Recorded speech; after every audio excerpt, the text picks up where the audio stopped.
샬롬 할렐루야. 우리를 불꽃 같은 눈동자로 지켜주시고 동행해 주시며 축복 가운데로 인도하여 주시는 사랑의 좋으신 아버지 하나님께 모든 감사와 영광을 높이 올려드립니다.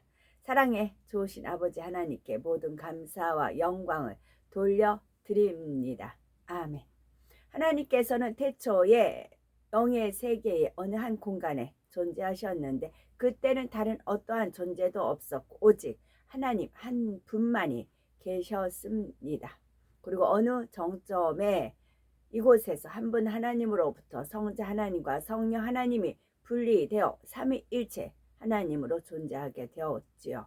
즉 처음에는 오직 하나님 한 분만이 빛으로 계셨다가 어느 시점에 근본이 같으신 삼위일체 하나님으로 분리되었습니다. 소리를 머금은 빛의 모습으로 온 우주에 퍼져 계시던 근본의 하나님은 영계의 정점에 하나의 빛으로 응집하셨고 그와 동시에 원래 하나였던 근본의 우주는 영적인 빛의 세계가 다른 네 개의 하늘로 분리되었지요. 하나님께서 이렇게 하늘들을 나누신 이유는 인간 경작을 위한 각각의 용도가 있기 때문이었고 결국 하나님께서는 참 자녀를 얻으시기 위해 이 모든 일을 시작하셨던 것입니다.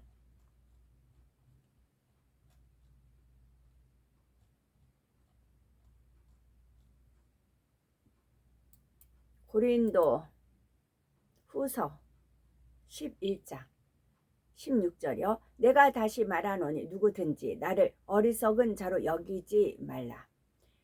만일 그러하더라도 내가 조금 자랑할 수 있도록 어리석은 자로 받으라. 내가 말하는 것은 주를 따라 하는 말이 아니요 오직 어리석은 자와 같이 기탄 없이 자랑하노라. 여러 사람이 육신을 따라 자랑하나 나도 자랑하겠노라.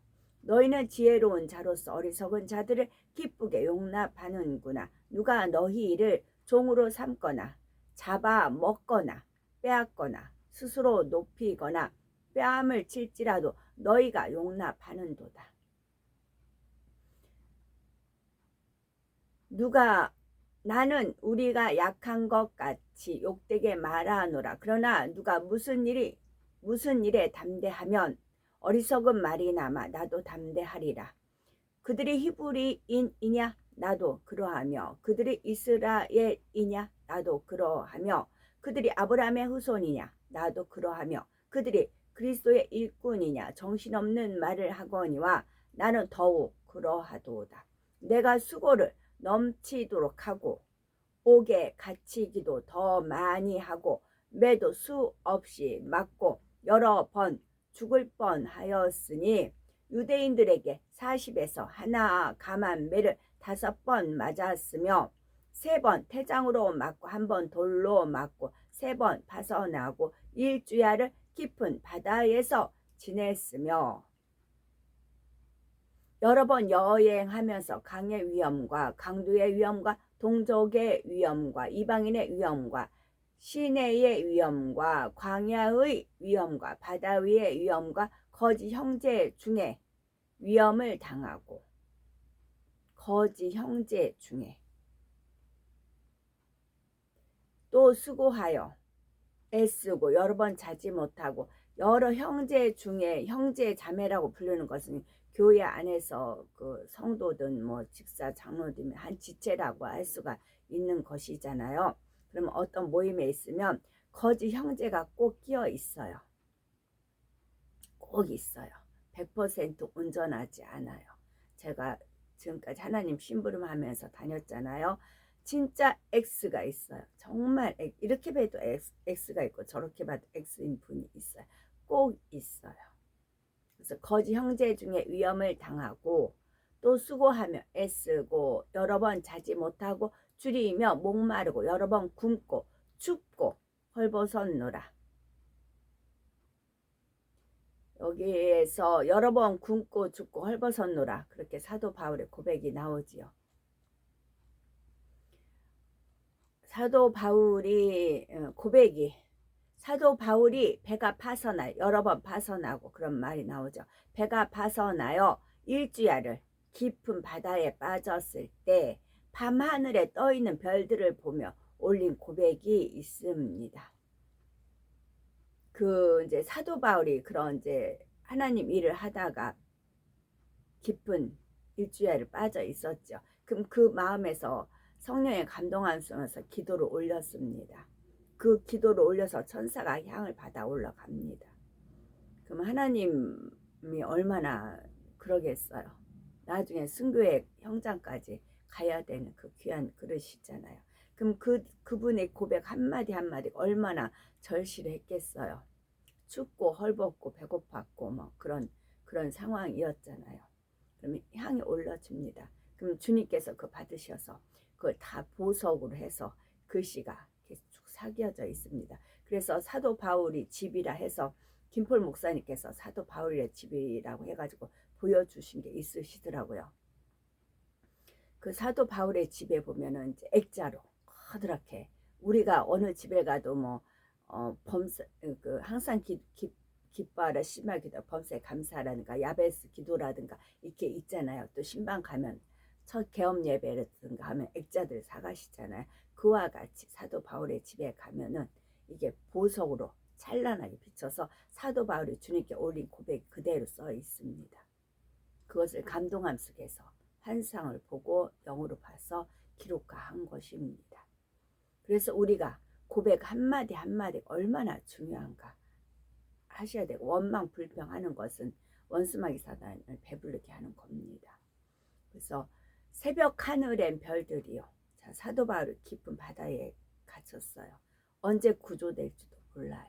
그런 상황에서 이렇게 새벽 하늘엔 별들이요. 새벽은 더 유난히 춥습니다.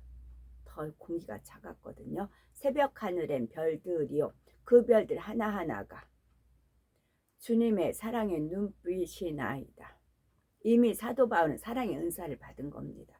사랑의 은사를 받아 사랑 오래 참고 온유하며 그걸 한절 기록하기까지는 본인이 그 마음을 이뤘기 때문에 감동함 속에서 그거를 기록을 하는 것입니다. 그렇게 온전한 사랑으로 가득 찼던 사도 바울이었지요. 그러니까 그 별들 하나하나가 주님의 사랑의 눈빛으로 보였다는 것입니다. 주님의 사랑의 눈빛이나이다. 주께서도 이 별들을 보고 계셨나이까. 하늘에 물들어지는 고운 빛들도 주께서 보고 계셨나이까. 마음에 무엇을 그리셨나이까. 이자가 사도 바울이 주를 그리듯 주께서는 아버지를 그리워하셨나이까. 주님께서도 이 땅에 사역하실 때 늘 아버지께 영광을 돌리며 아버지 마음을 품고 일했잖아요. 사도 바울은 그 마음을 동한 겁니다. 본인이 주님을 위해서 담에색에서 만났던 주님, 그 찬란한 빛으로 배웠던 주님을 그 마음에 가득했기 때문에 주님도 이러셨구나. 나도 주를 그리워합니다. 그런 표현이 있겠지요. 하늘에 무엇을 새겨두셨나이까.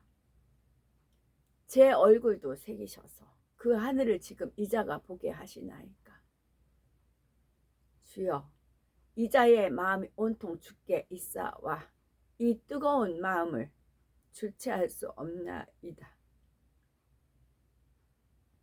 이제는 이 자는 어제도 그리하였고 오늘도 내일도 주를 증거하고자 함이 더하니 나의 길을 여시옵소서.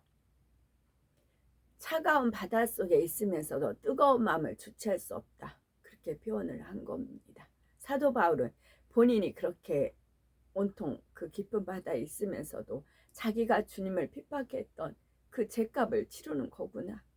이걸 이렇게 함으로써도 그 미안한 마음을 가면만 있으면 그런 마음이 되지 않았을까. 그런 고백을 해봅니다.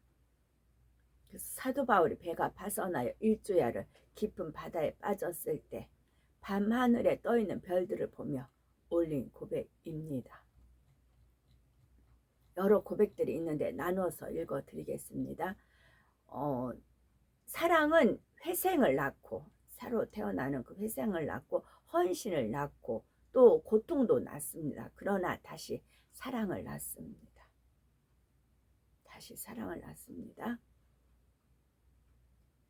그 다음에 평안 감사도 저 싫으면 그만이다 라는 그런 표현이 있죠. 어제 감사 찬양하는데 갑자기 평안 감사도 저시면 그만이다라는 그 이제 이것도 퍼즐 조각에 있었습니다. 그래서 아침에 검색을 해봤더니 저는 평양인 줄 알았어요. 평양 감사도 그렇게 저도 개성 평양 그렇게 알았어요. 평양이 아니고 평안이에요. 평안도 하는 평안 감사도 저시면 그만이다라는 건데 아무리 좋은 일이라도 제 마음에 들지 않으면 강제로 시킬 수 없다는 뜻입니다. 평안은 조선시대의 평안도라는 것이고 감사는 조선시대의 관직의 이름이랍니다. 그래서 평안 감사는 평안도를 다스리는 사람이라는 뜻이랍니다. 그래서 그 평안도는 그 1년에 평안 감사가 쓸 수 있는 것이 현재 돈은 65억 정도 그렇게 그 중국과 연결이 되어 있어서 그 자리에 앉기만 하면 한번 앉으면 일평생을 배를 탕탕 두드리면서 살 수 있는 그런 자리였답니다. 평안 감사도 저 싫으면 그만이다 라는 겁니다. 이 말씀은 무엇이냐면 평안 하나님께서 평안을 주시죠. 또 감사하라고 하지요. 하나님께서 우리가 감사를 하면 하나님께서 감사를 통해서 평안을 주십니다. 우리가 평안을 얻고자 하면 우리가 원만불평한 상황이 있어도 감사를 해라. 범사에 감사하라 했잖아요. 그게 감사를 계속 하면 됩니다. 이렇게 말씀이 있고 가르치고 노래까지 있고 그래요. 내가 평안을 너에게 주니라 있고 또 감사 이렇게도 감사 저렇게 감사 말씀이 있어요. 그런데도 저 싫으면 그만이더라고요. 안 봐드리면 그만이라고요. 아무리 좋은 일이라도 제 마음에 들지 않으면 강제로 시킬 수 없다는 뜻입니다. 자유의지 속에서 선택을 하라는 그런 말씀이기도 합니다. 평안과 감사도 저 싫으면 그만이다 하고요. 평안과 감사도 저 싫으면 그만이다. 그런 말씀입니다. 사도 바울은 이렇게 고백이 있어서 천국에 사도 바울 집도 기쁠 목사님 말씀에 의거하면은 거도 관광지인 것 같다라고 관광지이다라고 하지는 않으셨어요. 관광지인 것 같다라고 이렇게 말씀하셨죠. 그러면 사도 바울의 집이 관광지로서 사도 바울이 어떤 그런 삶을 살았는가가 슬라이드로 쫙 나오는 거지요. 그 속에서 어떻게 마음의 평안을 유지했으며 감사의 삶을 살았는가. 그것이 우리가 하나님 말씀이 지극히 우리가 읽을 수 있는 분량이지만 그 비하인드 스토리가 많을 거 아닙니까? 거기서 우리가 이제 둘러볼 수가 있는 것이고 그게 관광지였다면 사도 바울 집은 따로 별장 같은데 더 이제 편안하게 쉴 수 있는 그런 집이 주어졌겠지요. 사도행전 4장 12절 다른 이로서는 구원을 받을 수 없나니 저나 사람 중에 구원을 받을 만한 다른 이름을 우리에게 주신 일이 없습니다. 하였습니다. 아멘. 저희들은 서서히 여유 있게 투영, 동승, 신앙으로 총총히 금과 옥조입니다. 오늘도 저희들을 성령의 불당과 천군 천사와 주님의 불꽃 같은 눈동자로 지키어 보호하여 주시는 사랑의 조신 아버지 하나님께 모든 감사, 영광, 찬송, 찬양 높이 올려드립니다. 사랑의 조신 아버지 하나님만이 홀로 영광 받으시옵소서. 아멘.